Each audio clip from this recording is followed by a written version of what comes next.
দর্শক, মার্কিন যুক্তরাষ্ট্রে একটি অসাধারণ ব্যতিক্রমী ঘটনা ঘটতে যাচ্ছে। যুক্তরাষ্ট্রের নিউ ইয়র্কে শুরু হয়েছে ৭৯তম জাতিসংঘ সাধারণ পরিষদের অধিবেশন, যেখানে অংশ নেবেন বিশ্বের প্রায় সব দেশের রাষ্ট্রপ্রধানরা। অন্তর্বর্তী সরকারের প্রধান উপদেষ্টা ডক্টর মোহাম্মদ ইউনূসের নেতৃত্বে অংশ নেবে বাংলাদেশের প্রতিনিধি দল। জাতিসংঘে ভাষণ দিতে গিয়ে কঠিন বিপদে পড়ল প্রধান উপদেষ্টা ডক্টর মোহাম্মদ ইউনূস। দিনের পর হামলা করার জন্য একে একে ছুটে আসছে আওয়ামী লীগের হাজার হাজার নেতাকর্মীরা।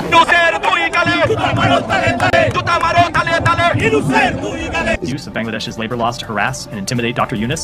ডক্টর মোহাম্মদ ইউনূসের জন্য খুবই দুঃসংবাদ। ধারণা সরকার প্রতি ঠিকঠাক মতো ডেলিভার করতে পারছেন না। কেউ কেউ আবার মনে করেন এত অল্প কয়েকদিনের মধ্যেই এটা বিচার করা যাবে না, কিন্তু অনেকে আবার বলেন যে সকালের সূর্য দেখেই বোঝা যায় আসলে দিনটা কেমন যাবে। বাংলাদেশের এই অন্তর্বর্তীকালীন সরকারের প্রধান Nobel laureate professor doctor Mohammad Yunus এর যে সরকার, তার নেতৃত্বাধীন যে সরকার, সেই সরকারকে ঘিরে সবার মধ্যে অনেক আশা, বাংলাদেশের জনগণের মধ্যে, ডেভেলপমেন্ট পার্টনারদের মধ্যে অনেক আশা। 1 মাস পার হওয়ার পরই সব ঠিক হয়ে যাবে এমনটা কিন্তু আমরা কেউই মনে করি না, মনে করবার কোনো কারণ। সম্মানিত দর্শক, আসসালামু আলাইকুম। নতুন একটা নিউজ ভিডিওতে আপনাদের জানাচ্ছি স্বাগতম।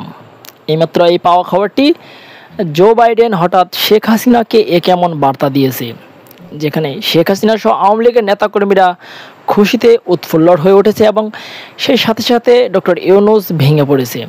শুধু তাই নয় প্রিয় দর্শক বন্ধুরা, আজকের এই ভিডিওতে আপনারা দেখতে চলেছেন আমেরিকা ওপেনলিভাবে এখন সাপোর্ট করছে আওয়ামী লীগ এবং শেখ হাসিনাকে। সেই বিষয়টিও দেখতে পারবেন আজকের এই ভিডিওতে সম্পূর্ণ বিস্তারিতের মাধ্যমে। প্রিয় দর্শক বন্ধুরা, অপরদিকে আসিফ নজরুল কেমন পোল্টি মেরেছে এবং আওয়ামী লীগের নেতাকর্মীরা মিষ্টি এবং মিলাদ দিচ্ছে। আজকের এই ভিডিওটি অনেক ইন্টারেস্টিং হতে চলেছে, খুবই গুরুত্বপূর্ণ হতে চলেছে বলে আমি মনে করছি। স্কিপ না করে সম্পূর্ণ দেখবেন, অনেক কিছু জানতে পারবেন এবং বুঝতে পারবেন। বেশি কথা না বলে আপনাদের বিস্তারিত ভিডিওতে নিয়ে যাব। বিস্তারিত ভিডিওটি দেখার আগে একটা রিকোয়েস্ট থাকবে, যারা এখনও এই চ্যানেলটি সাবস্ক্রাইব করে রাখেন, এই চ্যানেলটি সাবস্ক্রাইব করে দিবেন এরকম নিউজ ভিডিও সবার আগে পাওয়ার জন্য। প্রিয় দর্শক বন্ধুরা, চলুন তাহলে এই ভিডিওতে একটি লাইক দিয়ে আমরা বিস্তারিত ভিডিওগুলো মোবাইলের স্ক্রিন থেকে ধারাবাহিকভাবে একের পর এক দেখে আসি। জয় বলেছেন, আওয়ামী লীগ যদি ঐক্যবদ্ধ থাকে তাহলে পৃথিবীর কোনো শক্তি নাই তাদেরকে হারাতে পারে। এয়ারপোর্টে যে এবার অবস্থানটা নেওয়া হবে, সেখানে আমরা অবস্থান নিব দৃঢ়ভাবে, কাউকে আমরা আক্রমণ করব না। কিন্তু একটা কথা না বলে পারছি না, যদি আমাদের কোনো একজন নেতাকর্মী মুজিব সৈনিকের উপর একটু টোকা দিতে চায়, সে যেন কোনো ক্রমেই ওখান থেকে যাইতে না পারে, এতে যা হবার হবে। কারণ এটা আমাদের অস্তিত্বের ব্যাপার।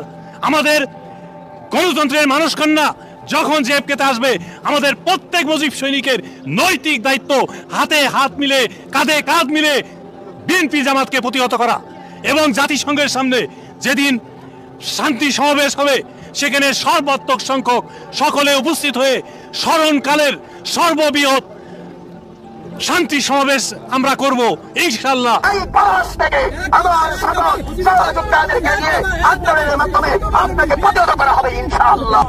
জয় আমাদের সুনিশ্চিত। ইতিমধ্যে আপনারা দেখেছেন ইন্ডিয়াতে জো বাইডেনের সাথে খোলামেলা আলাপ হয়েছে, নির্বাচন নিয়ে কোনো কথা নেই। উনি বলেছে জননেত্রী শেখ হাসিনার কার্যক্রমে আমেরিকা এবং আমেরিকার সরকার অত্যন্ত সন্তুষ্ট। তাই রাজাকারের বাচ্চা মির্জা ফখরুল যে মিথ্যাচার করছে বড় গলায়, এখন তার গলার সুর নেমেছে, এখন সমস্ত বিএনপির মুখে চুনকালি পড়েছে। তাই বাইরে আমার চিন্তার কোনো কারণ নাই, জয় আমাদের সুনিশ্চিত ইনশাআল্লাহ। সবাই ভালো থাকুন, সুস্থ থাকুন। যে অনুষ্ঠানগুলো হবে, উনি যখন থেকে আসবেন 17 তারিখ থেকে উনি 30 তারিখ পর্যন্ত থাকবেন, সে নিউ ইয়র্ক এবং ওয়াশিংটনে যত অনুষ্ঠান হবে, সেখানে আমরা সবাই মিলে ঐক্যবদ্ধভাবে আমাদের কাজ করতে হবে। এবারকার তার সফর খুবই গুরুত্বপূর্ণ এবং তাৎপর্যপূর্ণ। ইতিমধ্যে উনি সারা বিশ্বে যে আলোড়ন সৃষ্টি করেছেন, সে আলোড়নের প্রতিফলন ঘটবে 22 তারিখে জাতিসংঘের বিশ্ব দরবারে উনি যখন আমাদের প্রতিনিধি হিসাবে, 100 কোটি মানুষের গৌরব হিসাবে উনি যখন বক্তব্য রাখবেন, সে সময় আমাদের আউট নাম্বার উপস্থিতি হয়ে আমাদের দেখিয়ে দিতে হবে যে মাননীয় প্রধানমন্ত্রীকে, বাংলাদেশ 100 কোটি মানুষকে দেখিয়ে দিতে হবে আমরা যারা প্রবাসীরা আছি, আমরা সবাই জননেত্রী শেখ হাসিনার সমর্থক, জননেত্রী শেখ হাসিনার সৈনিক, জননেত্রী শেখ হাসিনার কর্মী। আসুন, আজকে আপনারা যেভাবে পথসভা করছেন, আপনারা হয়তো অনেকে জানেন না, আজকে ওয়াশিংটনের 3টি কমিটি আছে, তারাও মিলেও কিন্তু সেখানে মিটিং করতেছে। তারা কিভাবে প্রস্তুতি নেবে, কিভাবে আসবে, তারা কর্মকাণ্ড এভাবে তারা প্রস্তুতি নিচ্ছে। নিউ জার্সিতে নিচ্ছে, পেনসিলভেনিয়া নিচ্ছে, Florida, California, you just name it, all the states আমার যত কমিটি আছে তারা কিন্তু সবাই কাজ করতেছে। সবাই এখানে 17 তারিখে হাজির হবে এবং আমরা এখানে আমরা আছি, আমাদের সাথে তারা একত্রতা ঘোষণা করে আমরা একসাথে থাকবো। একসাথে যদি আমরা থাকতে পারি, আপনারা যে সংখ্যা করতেছেন সেই সংখ্যার কোনো সুযোগ নাই। তার কারণ আওয়ামী লীগ পরাজিত হবে না, আওয়ামী লীগ জনগণের দল, আওয়ামী লীগের নেতা। আগামী 23 তারিখে প্রোগ্রাম হচ্ছে হাসিনা বিরোধী জাতিসংঘের সামনে আমরা যেন আমাদের সমস্ত ভেদাভেদ ভুলে একসাথে আমরা শেষবারের মতো হাসিনাকে আমরা বিদ্যাগুলি রাখতে চাই, তাকে আমরা এই মস্তক থেকে তাকে চিরতরের জন্য বিদায় করতে চাই। প্রবাস থেকে আমরা যত করণীয় আমরা সেটা ইনশাআল্লাহ করবো। একমাত্র বাংলাদেশে তার দ্বিতীয় কোনো ব্যক্তি নাই নেতৃত্ব দেওয়ার, একমাত্র নেত্রী হলো আমাদের মাননীয় প্রধানমন্ত্রী জননেত্রী শেখ হাসিনা। তিনি আসতেছেন আমাদের পবিত্র মাটিতে। আমাদের এটা সবারই নৈতিক দায়িত্ব যাতে তার কোনো অনুষ্ঠানে এই দেশবিরোধীরা একটা টোকা দিতে না পারে, সেজন্য আমাদের সবাইকে ঐক্যবদ্ধ থাকতে হবে।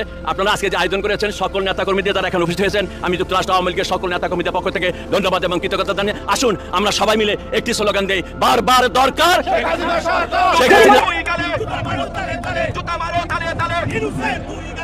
Bangladesh's labor laws to harass and intimidate Dr. Yunus. Doctor Mohammad ইউনূসের জন্য খুবই দুঃসংবাদ।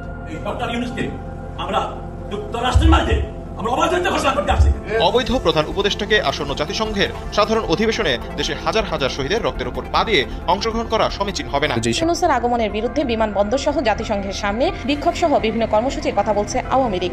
আপনারা শেখ হাসিনাকে আবার ফিরিয়ে আনেন, বাংলাদেশকে 100 বছরের পিছনে আপনারা নিয়ে গেছেন। ইনশাআল্লাহ জননেত্রী শেখ হাসিনা আবার আসবেন। আমরা 40% এখনো বিশ্বে আমরা আছি আওয়ামী লীগ মুক্তিযুদ্ধের পক্ষের শক্তি। এই অবৈধ ইউনূস সরকারের নেতৃত্বে বাংলাদেশে আপনাদের স্বাগত জানাচ্ছি আমার কথা শুনবার জন্য। চারদিকে একটা অনিশ্চয়তা, অস্থিরতা, অসন্তোষ লক্ষ্য করা যাচ্ছে। অনেকের প্রতি ধারণা সরকার প্রতি ঠিকঠাক মতো ডেলিভার করতে পারছে না। কেউ কেউ আবার মনে করেন এত অল্প কয়েকদিনের মধ্যেই এটা বিচার করা যাবে না। কিন্তু অনেকে আবার বলেন যে সকালের সূর্য দেখেই বোঝা যায় আসলে দিনটা কেমন যাবে। বাংলাদেশের এই অন্তর্বর্তীকালীন সরকারের প্রধান Nobel laureate professor doctor Mohammad Yunus এর যে সরকার, তার নেতৃত্বাধীন যে সরকার, সেই সরকারকে ঘিরে সবার মধ্যে অনেক আশা, বাংলাদেশের জনগণের মধ্যে, ডেভেলপমেন্ট পার্টনারদের মধ্যে অনেক আশা। 1 মাস পার হওয়ার পরই সব ঠিক হয়ে যাবে এমনটা কিন্তু আমরা কেউই মনে করি না, মনে করবার কোনো কারণ নেই। কিন্তু 1 মাসে সরকারের অগ্রগতি যদি দেখতে চান কেউ, বা সরকার আসলে কেমনভাবে দেশ চালাচ্ছেন তার একটা চিত্র পেতে চাইলে আসলে খুব আশাবাদী হবার সুযোগ আছে বলে কিন্তু মনে হয় না। এবং আমরা যদি বিভিন্ন জরিপের দিকে দেখি, ছোট ছোট জরিপ যেগুলো হচ্ছে, তাতে মানুষ কিন্তু খুব একটা আস্থাবান হতে পারছেন না। চারদিকে একটা অস্থিরতা। যে ছাত্ররা হিরো ছিল এখন তাদের দৌরাত্ম্য অনেকের ভাষায় জনমনে অসন্তোষ তৈরি করছে। ছাত্রদের জায়গা না থাকলে যা হয় আর কি, মন্ত্রণালয় থেকে শুরু করে মাঠে ঘাটে ছাত্রদের বা ছাত্র নামধারীদের অনেক আচরণ জনগণকে কিন্তু ক্ষুব্ধ করে তুলছে। মানুষের আস্থা রাখা, মানুষের ভালোবাসা পাওয়া, এটা একটা কন্টিনিউয়াস প্রসেস। ব্যক্তি জীবনে ভালোবাসাটা কিন্তু একটা কন্টিনিউয়াস প্রসেস। সে কারণে বলছি যে অন্যদের সরকার ছাত্রদের উপরে অধিক নির্ভরশীলতা এই সরকারের সমাজে অস্থিরতা কমাতে কোনো কাজে আসছে না। আপনি প্রতিদিন মানুষকে পরীক্ষা দিতে হয়, নেতৃত্বকে পরীক্ষা দিতে হয়, সরকারকে পরীক্ষা দিতে হয়, ব্যক্তি জীবনে আপনার ভালোবাসার মানুষের কাছে আপনাকে প্রতিদিন কিন্তু পরীক্ষা দিতে হয়। এই যে দ্রব্যমূল্য, শ্রমিকদের জীবনমান, বিশেষ করে গার্মেন্টস শ্রমিকদের আন্দোলন থামছেই না। নানান দাবি দাওয়া, এই দাবি দাওয়া তোলা যুক্তি কিনা এই সময় সেটাও একটা প্রশ্ন, কিন্তু এটা আমরা দেখতে পাচ্ছি। এর মধ্যে আমরা দেখলাম যে আশুলিয়াতে রোকেয়া বেগম নামে একজন শ্রমিক নিহত হয়েছেন। এবং সব কিছু মিলে সরকার আসলে কতটা জনগণের প্রয়োজন বা তাগিদ, চাহিদা আমলে নিয়ে নিজেদের পরিচালনা করতে পারছেন, সেই বিষয়টি আমার মনে হয় বড় একটা প্রশ্নের মুখে পড়ছে। অনেকেই মনে করছেন যে এরা আসলে ডেলিভার করতে পারছেন না, এদের সক্ষমতা নিয়ে নানা রকমের প্রশ্ন উঠেছে। শিক্ষা প্রতিষ্ঠানের অচল অবস্থা কাটেনি, অনেক শিক্ষা প্রতিষ্ঠান এখনো খুলে দেওয়া হয়নি। ছাত্রদের হাতে শিক্ষকদের যে লাঞ্ছনার ঘটনা, সেটাও কিন্তু এখনো পর্যন্ত বন্ধ করা যাচ্ছে না। পুলিশ এখনো সক্রিয় হয়ে ওঠেনি। হ্যাঁ, অনেকে কাজে যোগ দেননি, যারা যোগ দিয়েছেন তারা কিন্তু মানসিকভাবে সবল নন, ভিজিবল নন। আইন শৃঙ্খলা পরিস্থিতির অবস্থা একেবারেই ভালো নয়, এবং আইন শৃঙ্খলা পরিস্থিতির উন্নতি না হয় ব্যবসা বাণিজ্যে কাঙ্ক্ষিত গতি আসে না। ব্যবসায়ীরা শঙ্কিত, নানা কারণে বিঘ্ন, এক ধরনের ভয়ের আবহের মধ্যে তারা আছেন। অন্যদিকে বাংলাদেশের যে রাজনৈতিক দলগুলো আছে, সেই দলগুলো এবং সরকার যেন দিন দিন মুখোমুখি একটা অবস্থানে চলে যাচ্ছে বলে আমার কাছে মনে হচ্ছে, এবং সামনের দিনগুলোতে আরও সেটা যাবে। অথচ এমন একটা রক্তক্ষয়ী অভ্যুত্থানের পরে সবার সম্মিলিত সহযোগিতার ভিত্তিতে দ্রুত দেশ পুনর্গঠনের কাজ এগিয়ে নেবার কথা ছিল। সম্মিলিতভাবে আমরা সবাই সেটা করতে পারতাম, এবং সেই প্রত্যাশাটা জনমনের সবার মধ্যে ছিল, সাধারণ মানুষের মধ্যে তো বটেই। এবং যখন সেই সরকারের প্রধান হয়ে ওঠেন প্রফেসর মোহাম্মদ ইউনূসের মতো একজন আইকনিক ফিগার, বিভিন্ন সেক্টরের সিন্ডিকেট কিন্তু এখনো বহাল। কখনো কখনো পুরনো সিন্ডিকেটের বদলে নতুন সিন্ডিকেট তৈরি হচ্ছে। প্রশাসনে আওয়ামী লীগ অনুসারীদের নিয়ন্ত্রণ এখনো বেশ শক্তিশালী, ডিপ রুটেড। এটা মূলোৎপাটন করা খুব সহজ কাজ নয়। আমাদের প্রশাসনের কেন্দ্রবিন্দু সচিবালয়ে যে সিন্ডিকেট, সেই সিন্ডিকেট যদি ভাঙা না যায়, জনবান্ধব প্রশাসন তৈরি করা কিন্তু সম্ভব হবে না। অন্যদিকে প্রশাসনের বিভিন্ন নিয়োগে কখনো আমরা শুনি এখানে ছাত্রদের নিয়ন্ত্রণ, কখনো শুনি বিএনপির নিয়ন্ত্রণ, কখনো শুনি জামাতের নিয়ন্ত্রণ, কখনো আরো বিভিন্ন সংস্থার নিয়ন্ত্রণ। এগুলো প্রভাব জনমনে কিন্তু এক ধরনের ক্ষোভ তৈরি করছে। ছাত্ররা, বিশেষ করে ছাত্র নেতৃত্বের কারণে তাদের যে জনপ্রিয়তা আকাশচুম্বী ছিল, সেটা কিন্তু দ্রুত হারাচ্ছে। এটা বাংলাদেশে নতুন নয়। আপনি 1971 কিংবা 72-এর শুরুর দিক পর্যন্ত বঙ্গবন্ধু শেখ মুজিবুর রহমানের জনপ্রিয়তার 75 এসে সেই জনপ্রিয়তা বিবেচনা করলে বুঝতে পারবেন। সচিবালয়ের যে অবস্থা আমরা দেখতে পাই, সেটা নিয়ে নানা রকমের প্রশ্ন উঠছে। ছাত্রদের সচিবালয়ে কোনো কাজ থাকবার কথা নয়। কে কোন পদে নিয়োগ পাবার যোগ্যতা ঠিক করার মতন অবস্থা তাদের এখনো হয়নি। আমি জানি আমার কথা শুনলে তারা ক্ষুব্ধ হবেন, অনেকেই ক্ষুব্ধ হবেন, কিন্তু আমি তাদের ভালোর জন্য বলছি। তাদের বিভিন্ন নিয়োগে আওয়ামী লীগ আমলের সুবিধাভোগীদের পুনর্বাসনের অভিযোগ উঠতে শুরু করেছে। এই ছাত্ররা তো আমাদের পরবর্তী জীবনের জন্য হিরো হয়ে থাকবার কথা, এই ছাত্র নেতৃত্ব, কিন্তু আজকে তারা প্রশ্নের মধ্যে পড়ছে। সেটা ভবিষ্যতের কোনো আন্দোলন সংগ্রামের জন্য কল্যাণকর নয়। অন্যদিকে আমি আগেও বলেছি যে সংস্কার মানে একজন ব্যক্তিকে সরিয়ে অন্যজনকে নিয়োগ দেওয়া নয়, কাউকে প্রমোশন দেওয়া, কাউকে চাকরিচ্যুত করা নয়। পলিসি, নীতি ও কাঠামোগত পরিবর্তন না আনতে পারলে সংস্কার হতাশাই তৈরি করবে, বা এই সংস্কার শব্দটা এটা পরিত্যাজ্য শব্দ, যেটা 2007-08-এ হয়েছিল। আমি বহুবার বলেছি যে সংস্কার শব্দ আসলে আমাদের সংস্কার শব্দটা বাদই দেওয়া উচিত, বরং রিকনস্ট্রাকশন বা পুনর্গঠন জাতীয় কথাবার্তা বলা উচিত। ছাত্র জনতার যে অভ্যুত্থান জুলাই আগস্টে হলো, সেখান থেকে জনতা এবং রাজনৈতিক দলগুলোকে আলাদা করে ছাত্রদের দিয়ে যারা একটা আলাদা বলয় তৈরি করতে চাইছেন, বা ছাত্রকে যারা একটা আলাদা শক্তি হিসেবে দেখাতে চাইছেন, তারা আখেরে আমি মনে করি ছাত্রদেরই কল্যাণ করছেন, মানে ক্ষতি করছেন, কল্যাণ না করে। ছাত্রদের প্রধান কাজ হবে মাঠের ঐক্যকে ধরে রাখা। ছাত্রদের প্রধান এবং গুরুত্বপূর্ণ কাজ হচ্ছে একটা প্রেশার গ্রুপের হিসেবে কাজ করা, সবাইকে সাথে নিয়ে সামাজিক শৃঙ্খলা এবং সম্প্রীতিকে শক্তিশালী করতে ভূমিকা রাখা। সরকারে যে থাকবেন তাকে প্রশ্ন করতে হবে, তিনি যেই হন না কেন, আমি আপনি মহামানব হন না কেন, সরকারকে চ্যালেঞ্জ করতে হবে। এবং সেটা যদি না করা যায়, তাহলে সরকার আসলে ক্ষতি করা হয়, যেটা আওয়ামী লীগ বা শেখ হাসিনা বুঝতে পারেননি। সমালোচনা মানে বিরোধিতা নয়, আর বিরোধিতাও গণতন্ত্রে খারাপ কিছু নয়। আমি মনে করি যে ছাত্রদের হওয়া উচিত জনতামুখী, কিন্তু তাদের দেখা যাচ্ছে ক্ষমতামুখী হতে, অন্তত পারসেপশন তাই বলছে। এটা কোনো ভালো লক্ষণ নয়, এবং আমি বলবো একেবারেই ভালো লক্ষণ নয়। সমাজের প্রতিটি স্তরে আস্থা ফেরাতে সরকারকে দ্রুত কার্যকর পদক্ষেপ গ্রহণ করতে হবে। এই আস্থাহীনতার সংকট আওয়ামী লীগ আমলে ছিল এবং তার কুফল আমরা দেখেছি। সরকার যদি মনে করেন যে তারা সংস্কার করবার জন্য সময় পাবেন, যদি আমি বলছি যে সংস্কার বলতে কি বোঝেন সেটা তাদের পরিষ্কার করতে হবে, তাহলে ভুল হবে। খুব বেশি সময় তারা পাবেন সেটা আমি মনে করি না। রাজনৈতিক দল বা পলিটিক্যাল পার্টিজ যারা জনগণের ভোটে নির্বাচিত হবে, তাদের হাতে ক্ষমতা যাতে সুষ্ঠুভাবে হস্তান্তর করা যায়, করা হতে পারে, সেই দিকে নজর দেওয়া দরকার। ক্ষমতা এসে কি তারা ভালো কিছু করবেন আমি জানি না, খারাপও করতে পারেন, এমনকি আওয়ামী লীগের চেয়ে খারাপ করতে পারেন, কিন্তু আমরা একটা সিস্টেম তৈরি করতে চাই। কাজে আমি মনে করি নির্বাচনের দিকে হাঁটাই হবে বুদ্ধিমানের কাজ, এটা ভালো নির্বাচন করা, ইনক্লুসিভ নির্বাচন করা। অবশ্যই আমি ইনক্লুসিভ আবার বলছি।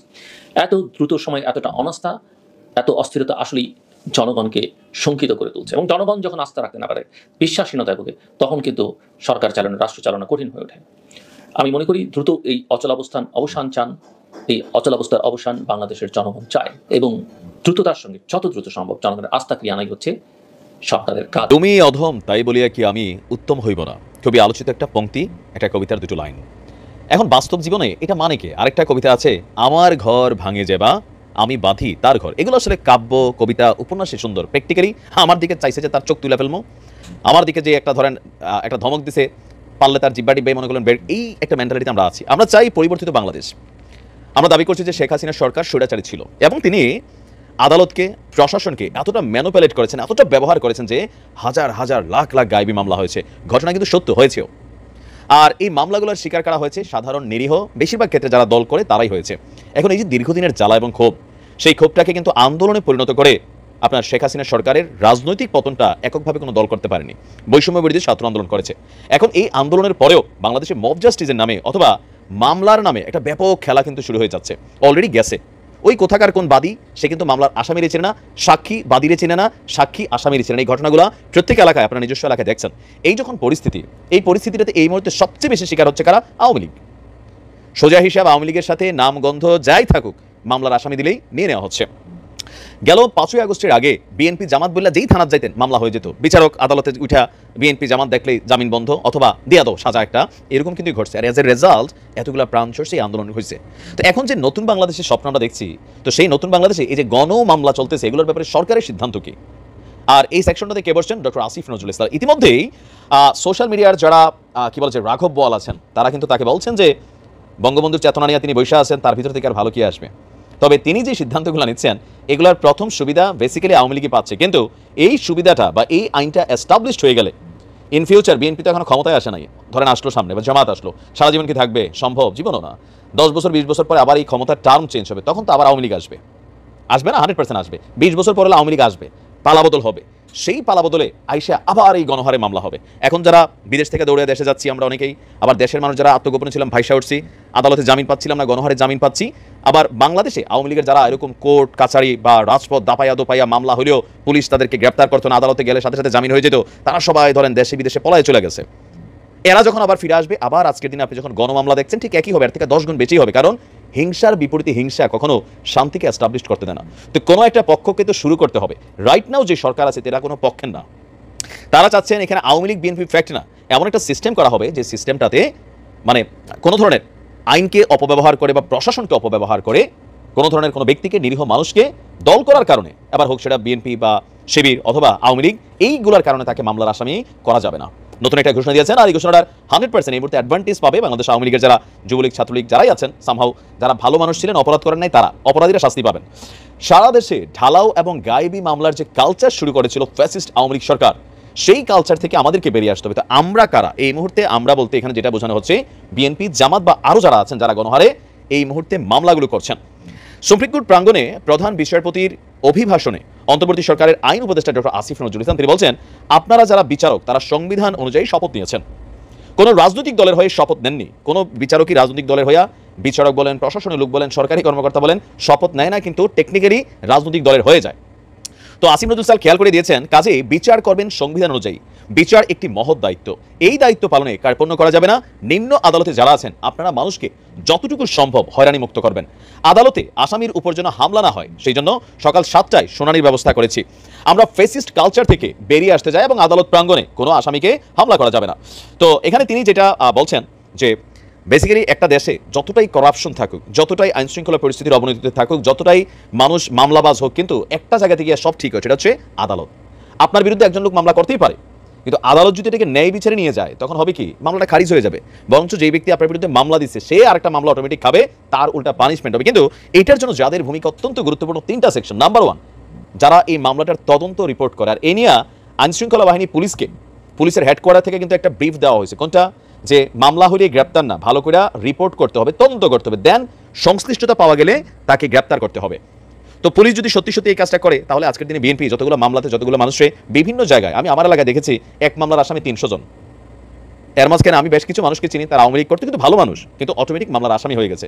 আবার একই দৃশ্য ছিল আওয়ামী লীগের আমলে আমার বিএনপি ভাইদের সময়, যে আওয়ামী লীগের আমলে এরকম একটা মামলা দিচ্ছে, বিএনপির বহুত মানুষ খালি বিএনপি করতো, এই কারণেই লোকটা মামলার আসামি হয়েছে। তো লম্বা সময় তিনি কষ্টও পাইছেন, ভিতরে ক্ষোভও আছে, সেই ক্ষোভ থেকে কিন্তু এই পাল্টা মামলাগুলো হচ্ছে। বাট এই ধারাটা যদি চলতে থাকে তাহলে বন্ধ হবে কখন? এই জায়গাটারই বন্ধ করতে চাচ্ছে ডক্টর আসিফ নজরুল ইসলাম, যে সিস্টেমটার তো পরিবর্তন দরকার, আমরা বলছি পরিবর্তন চাই, বাট শুরুটা তো করতে হবে। তো শুরুটা এখন যখন এটা শুরু হচ্ছে, স্বাভাবিকভাবে যারা আওয়ামী লীগের দুষ্কৃতকারী তারা কিন্তু কেউ বাঁচার সুযোগ নাই। তবে যারা আওয়ামী লীগ করতেন এই কারণে শুধু মামলার আসামি হয়েছেন, তারা কিন্তু সবাই জামিন পেয়ে যাবেন। একটা বড় অংশের মানুষ এই মুহূর্তে মামলার আসামি হচ্ছে শুধুমাত্র আওয়ামী লীগ করার কারণে। আর 5ই আগস্টের আগে লক্ষ লক্ষ মানুষ গায়েবী মামলার শিকার হয়েছে শুধুমাত্র দাড়ি থাকলে, টুপি থাকলে, জাতীয়তাবাদী কোনো বক্তব্য থাকলে, বিএনপি থাকলে, প্রোফাইলে একটা খালেদা জিয়ার ছবি থাকলে, মানে এই যে দৌরাত্ম্যপনাটা ছিল এটা তো আওয়ামী লীগরা আজকের দিনে নিয়ে আসছে ভাই। তাহলে এখান থেকে পরিত্রাণের উপায় হচ্ছে ডক্টর আসিফ নজরুল ইসলামের যে জায়গাটা, আমি মনে করি এটাকে এস্টাবলিশ করা। তবে যারা অন্যায় করেছেন, জুলুম করেছেন, লুটপাট করেছেন, বাটপাড়ি করেছেন, দুষ্কৃতিকারীরা যারা আছেন, এদের বিচার 100% হতে হবে।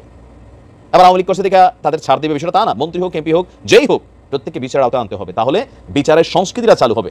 আমরা তো বিচার হয় না বড় ক্যারেক্টার হলে, এটা একটা বাংলাদেশে আছে যে আইনকে শাসন করে বড় লোকরা আর আইন শাসন করে গরিবদের।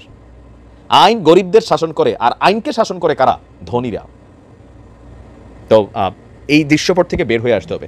তো আসিফ নজরুল ইসলাম যে উদ্যোগ নিয়েছেন, এর জন্য তিনি সমালোচিত হচ্ছেন, বাট তিনি সমালোচনার দিকে তাকাচ্ছেন না। তিনি ভাবছেন সমালোচনা তো হবেই, বাট সামহাও আমার এটা শুরু করা দরকার। দেন তিনি তার জায়গা থেকে এই কাজগুলো করাচ্ছেন। এখন বিচারক যারা আছেন তারা যদি সততার সহিত, নেনিষ্ঠার সহিত, দলীয় লেজুর বৃত্তি বা দলীয় মেন্টালিটি থেকে বের হয়ে এসে সঠিক বিচারটা করেন, তাহলে বাংলাদেশে আমরা সুন্দর একটা বাংলাদেশ দেখতে পারবো।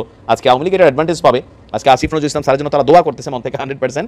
ইন ফিউচার বিএনপিও করবে, জামাতও করবে, কারণ এটা এস্টাবলিশড হয়ে গেলে এটাকে পরিবর্তনের সুযোগ নেই। প্রিয় দেশবাসী, শুরু থেকে শেষ পর্যন্ত যারা এই ভিডিওটি দেখেছেন সকলকে জানাই অসংখ্য অসংখ্য ধন্যবাদ।